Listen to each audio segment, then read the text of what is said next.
2007 के करीब इसराइल ने शाम के सीरिया के न्यूक्लियर वेपन के ऊपर भी स्ट्राइक की और उसको भी तबाह कर दिया बहुत बाद में। यानी ये उस वक्त की बात कर रहा हूँ जब ये इराक में और अफगानिस्तान में ये अमेरिकन बहुत कई सालों के बाद उनको शक हुआ, एक जगह उन्होंने जाके तबाह कर दिया। लेकिन इराक का जो तबाह किया था न्यूक्लियर प्रोग्राम, उसके फौरन बाद इसराइल के दिमाग में एक और ख्याल जागा, और वो ख्याल ऐसे जागा कि इसराइल ने ये प्लान किया कि कहूटा पे अटैक किया जाए पाकिस्तान में। और यहां पर जो है वो एक चार्ड में इसराइल का एक ऑपरेशन चल रहा था, चार्ड जो अफ्रीकन मुल्क है। तो यहाँ पे मौजूद एक शख्सियत ने, जिनका मैं इस वक्त नाम नहीं ले रहा, वो शख्सियत जो है उनके नज़र से कोई किताब या कोई ख़त या कोई ऐसी चीज़ गुजरी जिसमें ये लिखा हुआ था कि इसराइल ने अर्जेंटीना की एम्बेसी के थ्रू चार्ड में ऑपरेट किया, क्योंकि इसराइल में चार्ड में इसराइली एम्बेसी थी नहीं। तो वो जो शख्सियत थी उसने यहाँ पे अर्जेंटीना की एम्बेसी को फॉलो करना शुरू कर दिया। तो उस वक्त एक एम्बेसडर थे अर्जेंटीना के, 81-82 की बात ही है, जौलक का दौर। तो पता चला कि जनाब कुछ अरसे के बाद उनका जो फर्स्ट सेक्रेटरी है वो यहाँ पे अडियाला जेल गया, और अडियाला जेल में एक डेजर्टेड भगोड़ा जो पाकिस्तान एयरफोर्स का एक बंदा था, उसको वो वहाँ पे कैद था, उससे मुलाकात की, और ये थोड़े अरसे के बाद वो बंदा जो है वो एक मगरबी सफारत खाने से बड़ी तगड़ी कॉल आई उसकी रिहाई के लिए। वो रिहा हो गया, और रिहा होने के बाद वो बहाल भी हो गया। बहाल हुआ, उसको शाम सीरिया गया, इधर गया, उसको लंदन के एक नाइट क्लब से जो है वो उसकी खिदमत हासिल की गई थी, और उसके बाद उसको जो है वो वहाँ से उसको वो डबल हो गया था। डबल क्या मतलब, उनकी तरफ चला गया था इसराइल की। और वो जो है बंदा उसके बाद वो पाकिस्तान वापस आया, और पाकिस्तान वापस आने के बाद वो यहाँ से वो मौसूफ जो हैं वो इंडिया चले गए। और इंडिया जाने के बाद जो है वो प्लान ये बना कि इंडिया से जहाज़ जो हैं वो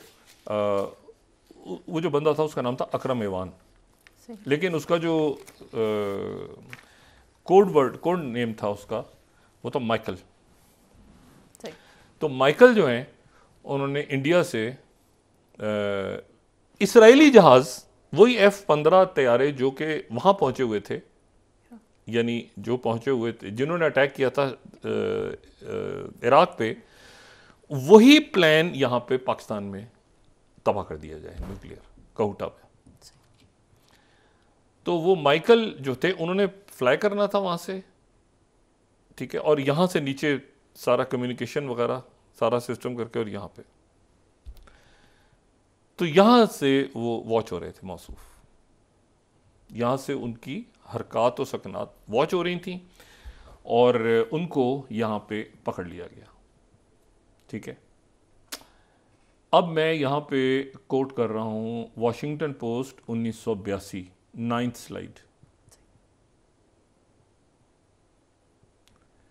वॉशिंगटन पोस्ट 1982। इसराइल ने 4 मुल्कों के न्यूक्लियर पे नज़र रखी, सीरिया, इराक, ईरान पे अब, और उससे पहले पाकिस्तान। ये 9th स्लाइड अगर हम दिखा सकें, ठीक है। India set to air raid on Pakistan A plants. अच्छा, अब इशू ये है, India military prepared for a preemptive strike against Pakistani nuclear facilities. और इसके ऊपर फिर जो है ये बड़ी एक इंटरेस्टिंग सा एक वाक़या है कि जनाब उन्होंने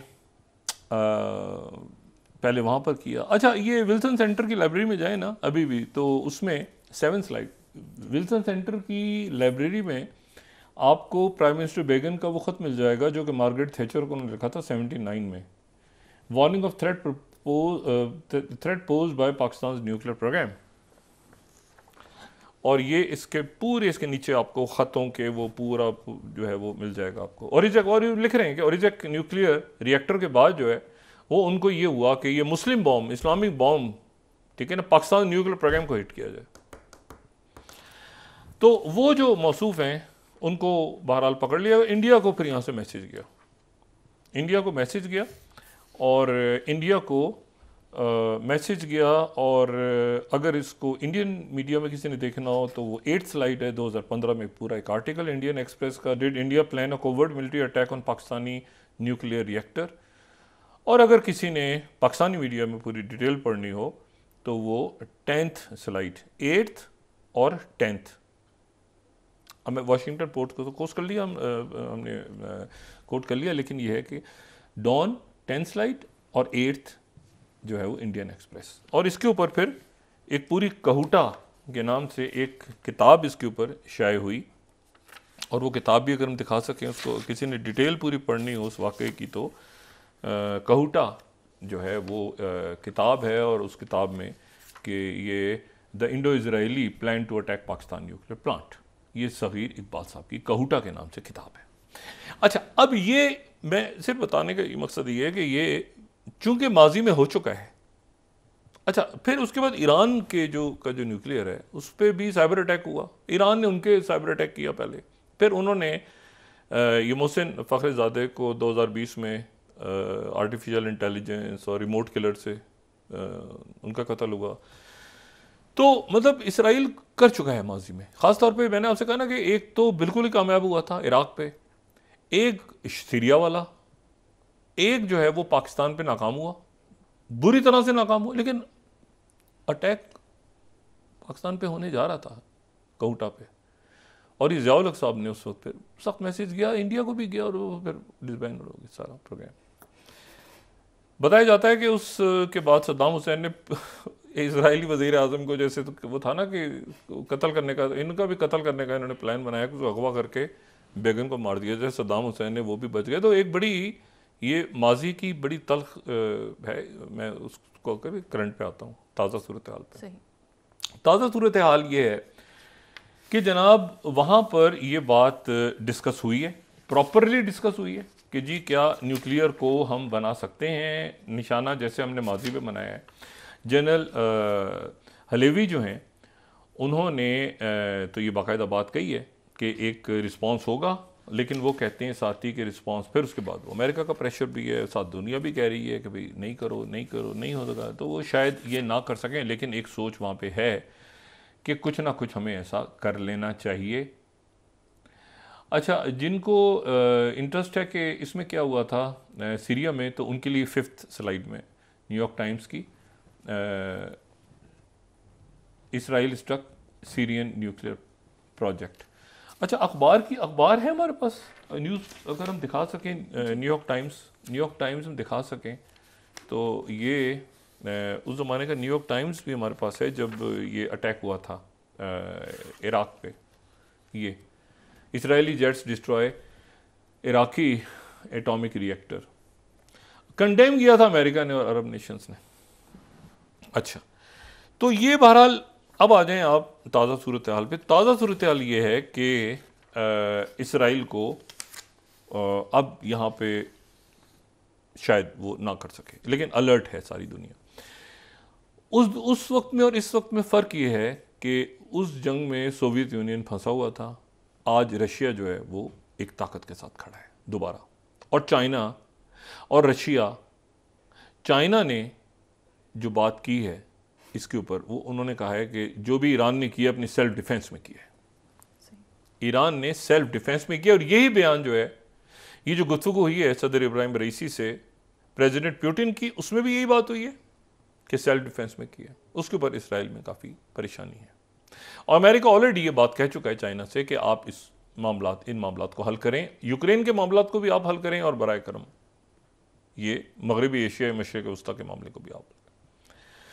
तो ज़्यादा ऑप्शंस नहीं है नेतन्याहू के पास, सवाए इसके मतलब ये ऑप्शन तो बिल्कुल भी नहीं है ना कि वहाँ से वो इस वक्त परवास करेंगे। और वो मतलब इस वक्त तो उनका ये जो हमास, ये मैं कहता हूँ ना हमेशा 2G ने 6G को शिकस्त दी है इस जंग में। मतलब टेक्नोलॉजी सारी एक तरफ रह गई, सब कुछ जज्बात था, जिस तरह लोग लड़े, शहीद होते जा रहे हैं, आज़ादी किस तरह उनको मिलती है, अब ये देखना है। लेकिन और आज भी पाकिस्तान में जो बात हुई है वो यही कि 2 रियासती फ़लस्तीनी आज़ादी के लिए, ठीक है, तो ज़्यादा ऑप्शन है नहीं। और मैं अपनी बिल्कुल इस बात पे कायम हूँ, मैं कि जैसे मैंने ज़ेलेंस्की के बारे में कहा था, will be thrown under the bus, कि ये नेतन्याहू भी इसको बस के नीचे फेंका जाएगा, अमेरिका इसका, दुनिया इसका बोझ नहीं उठा पाएगी। तमाम अरब ममालिक, तमाम अमेरिका, वो सब सारे, अब आप पीछे हटें। अच्छा, कई मुल्क जो हैं वो ईरान से भी कह रहे हैं कि आप पीछे हटें, वो ईरान के। अच्छा, ये जो है ना कोवर्ट ऑपरेशन वाला, कोवर्ट ऑपरेशन तो मोसाद करने की पहले इनके चीफ ने भी कहा कि हम इधर कत्ल करेंगे, उधर दुनिया में कत्ल करेंगे। लेकिन मैं आपको ये बताऊं एक बात कि कोवर्ट ऑपरेशन जो है ना, अगर ये शुरू हो गए, आप भूल जाएं कि वो जो कुव्वतें इस वक्त फ़लस्तीनियों के साथ हैं, वो कहते हैं ना लग पता, ये अगर कोवर्ट ऑपरेशन शुरू हो गए ना, अल्लाह ना करे ऐसा हो, उसमें जहाज और फिर अगवा करना, और ये माजी में होता रहा है, शिन फेन भी करती रही है, ये PLO भी करती रही है, मोसाद भी। ये अगर शुरू हो गया तो, और इस वक्त ये वो दुनिया नहीं है कि कोवर्ट ऑपरेशन, और ये हमास के साथ, हमास को इन हालात में भी कहीं से, वो कहते हैं ना कि इसमें भी अपना दिमाग के खपारे होंगे ना बैठ के तल अवीव के अंदर, हमास को रियल टाइम इंफॉर्मेशन मिल रही है ना, रियल टाइम इंफॉर्मेशन कोई कुव्वत दे रही है ना दुनिया की, या कुव्वतें दे रही हैं ना। तो ऐसा नहीं है कि हमास जो है वो या सिनवर इनके हत्थे नहीं लग रहे। इशू ये है कि इस वक्त जो है ये बिल्कुल मेरा ख्याल ये है कि एक तो ये कि रिटेलिएट करने का उनके पास, अमेरिका ने उनको रोका हुआ है, और रिटेलिएट वो करते हैं तो इसका मतलब है, मैंने कल भी बात की थी, उनका जो मिलिट्री पूरा निज़ाम है उनके, वो सारा का सारा अमेरिका के बगैर चूं चां नहीं कर सकते। और ये जो इसराइल पे भी हुआ, ये इराक पे भी हुआ था, ये भी मैं इस बात को नहीं मानता कि ये जो है ये इसमें अमेरिकन ने कंडेम किया था, लेकिन अमेरिका के बगैर इसराइल कुछ भी नहीं कर सकता। अमेरिका ने रोका भी तो था कि सद्दाम हुसैन के खिलाफ पहली खलीजी जंग में कुछ नहीं करना, तो शमी रुक गए थे। कल जो हमने बात की थी उन्होंने कहा रुक जाओ, रुक गए थे, वो चुपके चुपके प्लान कर रहे थे कत्ल करने का, वो भी 5 फौजी मारे गए थे। तो ये इशू ये सारा कि इसको यहाँ पे जंग बंदी की तरफ दोबारा हमास ने अपनी शराइत रख दी हैं, और ये वो शराइत हैं जो जिनमें अब हमास जो है वो, ये जितनी ताख़ीर होगी, ये जो जनाजे हैं ना, यानी वहां से आपको पता है मास ग्रेव्स, ये जिस जगह पे टैंक अपने चला रहे हैं, वहां पर नीचे वो कच्ची कब्रें होती हैं ना, कच्ची कब्रों के ऊपर उनके टैंक चल रहे हैं इस वक्त, जो लोगों ने। और ये शुमाल से, मतलब है कि जनूब से शुमाल नहीं जाना, ये नहीं करना, वो नहीं करना। तो ये वो दौर नहीं अभी भी, इसीलिए मैं कह रहा हूं कि जो इंतहा पसंद है ना वहां पे, जिनका ख्याल ये है कि वो वहां से अटैक करेंगे, और अटैक, और ये जो इनके बड़े ज़बरदस्त जो IAEA के हैं, जो इस वक्त IAEA की सरबराही कर रहे हैं, उन्होंने इस पे बड़ा सख्त स्टांस लिया हुआ है। ये हम अगर वॉइस ऑफ अमेरिका को हम कोट कर देते हैं, उन्होंने कहा है कि भाई ये वो जो स्लाइड अभी हमने निकाली थी, ये जो हैं ये ग्रोसी जो हैं, इन्होंने, ये अर्जेंटीना से इनका ताल्लुक है, और ये अर्जेंटीना के एम्बेसडर भी रहे हैं, और बड़े ज़बरदस्त इन्होंने कहा है कि जी ये अभी कुछ देर पहले इन्होंने कहा है कि इंस्पेक्टर्स जो हैं वो उन्होंने ब्रीफली काम रोक दिया ईरान के रीजनल टेंशन की वजह से। ईरान के जो फैसिलिटीज़ हैं, न्यूक्लियर फैसिलिटीज़, वहाँ पे ग्रोसी ने काम रोक, उन्होंने कहा कि हमने काम रोक दिया न्यूक्लियर फैसिलिटीज़ पे ईरानी असॉल्ट के, ठीक है, फियरिंग इजरायली अटैक। यानी मैं जो बात कर रहा हूँ उसकी ये वजह है, ये जो उन्होंने रोका है, इस वजह से रोका है कि ईरान के न्यूक्लियर एसेट्स के ऊपर इसराइल के हमले का खतरा है। अच्छा, इसराइल के हमला, मैंने आपसे बात की कि ये एक तो वो कह रहे हैं कि ये तो उन्होंने रोक दिया काम, एक पूरा तबका ऐसा है जो कह रहा है नहीं, लेकिन कुछ लोग ऐसे हैं जो कह रहे हैं कि नहीं, इसी हल्ले गुल्ले में ले जाओ ईरान का न्यूक्लियर। अच्छा, ईरान का न्यूक्लियर तक जाने की, वो जो सदर इब्राहिम रईसी हैं उनकी प्यूटिन से भी बात हुई है, उनकी सऊदी अरेबिया के साथ बात है, उनकी चाइना के साथ बात हुई है, बिलवास्ता तौर पे थ्रू स्विट्ज़रलैंड। स्विस एम्बेसी काम करती है।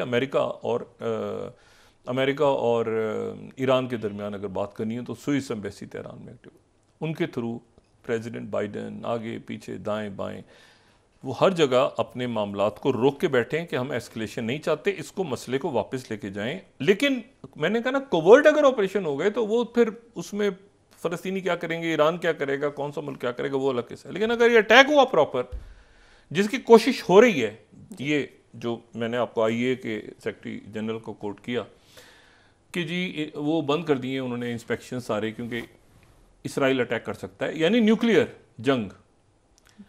तो बात यह है कि ये होना नहीं चाहिए, मेरा ख्याल है होगा नहीं, लेकिन इस ऑप्शन को बहरहाल तल अवीव में सोचा जा रहा है।